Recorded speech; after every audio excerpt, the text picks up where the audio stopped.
네, 이번 시간은 연말정산의 꽃이라고 할 수 있죠. 신용카드 등 소득 공제에 대해서 보도록 하겠습니다. 자, 먼저 신용카드 등이라고 하면 신용카드뿐만 아니라 현금 영수증, 체크카드, 그리고 전통시장이나 대중교통, 마지막으로 도서와 공연비에 사용한 금액까지 공제율을 적용하고 있고요.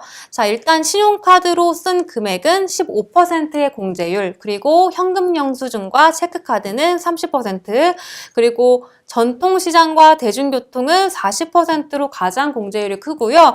마지막으로 도서와 공연은 30%고요. 이거는 올해 새로 신설된 규정입니다.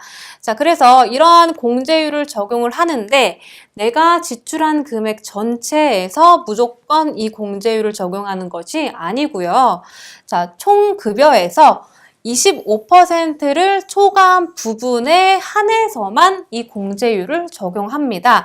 예를 들어서 연봉이 4천만 원이고요. 사용금액이 1,200만 원이다 라고 했을 때 자, 공제를 받을 수 있는 공제 대상액은 이 연봉의 25% 초과분에 한해서 공제를 받기 때문에 즉 1,000만 원을 초과하는 금액 200만 원만 공제 대상액이 된다라는 것이죠.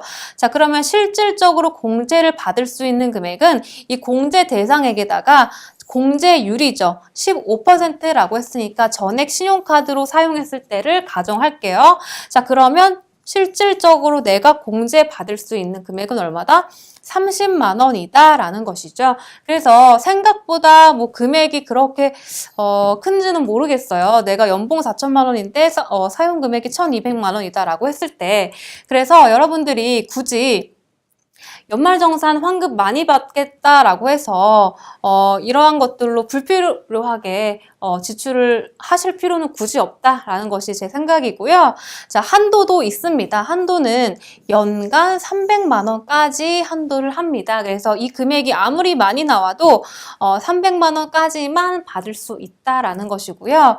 자, 연봉이 높을수록 한도는 더 줄어들게 되죠. 7천 이상이면 250만 원, 그리고 1억 2천 이상의 고액 소득자면 200만 원의 한도를 적용받기 때문에 이런 한도도 여러분들이 고려를 하셔서 지출 계획을 세우시면 되겠고요.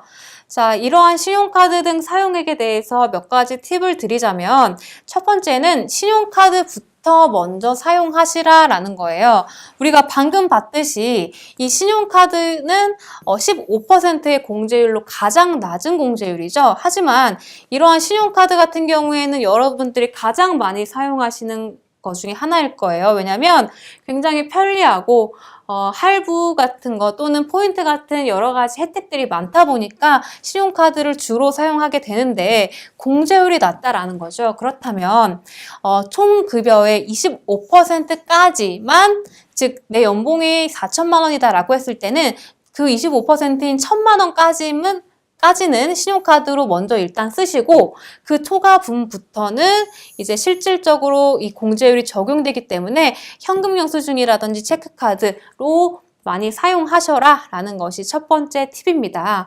자, 그러면 이러한 것들을 궁금해 하실 수도 있어요. 그러면 1년이 있으면 1월부터 12월까지가 있는데 신용카드부터 먼저 25%를 채우라고 했으니까 그러면 1월부터 4월 까지만 신용카드를 쓰고 5월부터는 뭐 현금 영수증 체크카드를 써야 되는 것인지 라고 물어보시는데요.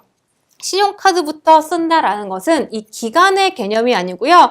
12월 시점에서 모든 걸 합산하여 봤을 때 신용카드 금액부터 먼저 쓴 것으로 본다라는 거예요. 즉 납세자에게 유리한 방향으로 적용을 하기 때문에 날짜와는 관계없이 금액적인 기준으로 먼저 사용을 해주시면 되겠고요.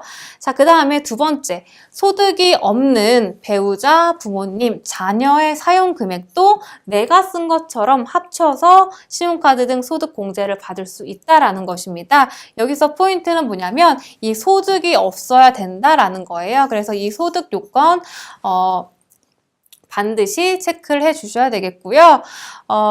가장 여러분들이 많이 실질적으로 사용할 수 있는 방법은 뭐냐면, 예를 들어 나의 배우자가 카드를 사용하고 있고 나도 카드를 사용하고 있다라고 했을 때는 그 카드를 각각 명의로 분산시켜서 소득공제를 받는 것보다는 한 사람 명의로 카드를 만들어서 다 합쳐서 그렇게 공제를 받는 것이 조금 더 유리한 그러한 경우가 많습니다. 그래서 그러한 방법들 많이 사용들 하고 계시고요.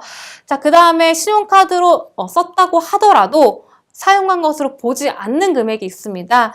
자, 먼저 취득세, 등록세, 여러 가지 세금들 낸 거 있죠? 그런 경우에는 신용카드로 아무리 썼어도 사용액에서 제외되기 때문에 공제 대상액에서 빠지게 되고요. 그 다음에 신차 구입비라고 있죠. 즉, 새 차를 구입했을 때 그때 신용카드나 뭐 현금 영수증을 사용했다라고 하더라도 그것은 사용액에서 제외된다. 자, 여기서 다른 점은 뭐냐면요. 신차가 아니라 중고차인 경우에 자, 중고차인 경우에는 여러분들 중고차 시장이 워낙 매출 누락도 많고 그러다 보니까 중고차를 만약에 샀을 때 신용카드로 썼다 또는 현금 영수증을 끊었다라고 하는 경우에 그때는 신용카드 등으로 사용한 것으로 보아서 소득공제 대상액이 됩니다.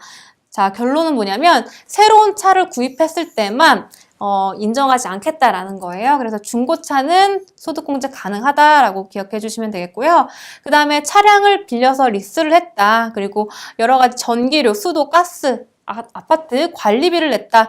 그리고 휴대폰 요금, 기부금을 냈다. 그리고 어린이집, 유치원, 초중고, 대학 그리고 대학원 수업료, 입학금, 기타 공납금 이런 것들은 교육비 공제로 가거든요. 그래서 이중 공제해주지 않겠다라는 취지로 보시면 되고요. 그리고 상품권이라든지 해외에서 사용한 금액 그리고 현금 서비스 받은 금액은 카드 등으로 사용한 것으로 보지 않아서 공제 대상 금액에도 제외된다라고까지 정리를 해주시면 되겠습니다. 자, 수고 많으셨고요. 다음 시간에 다시 뵙겠습니다.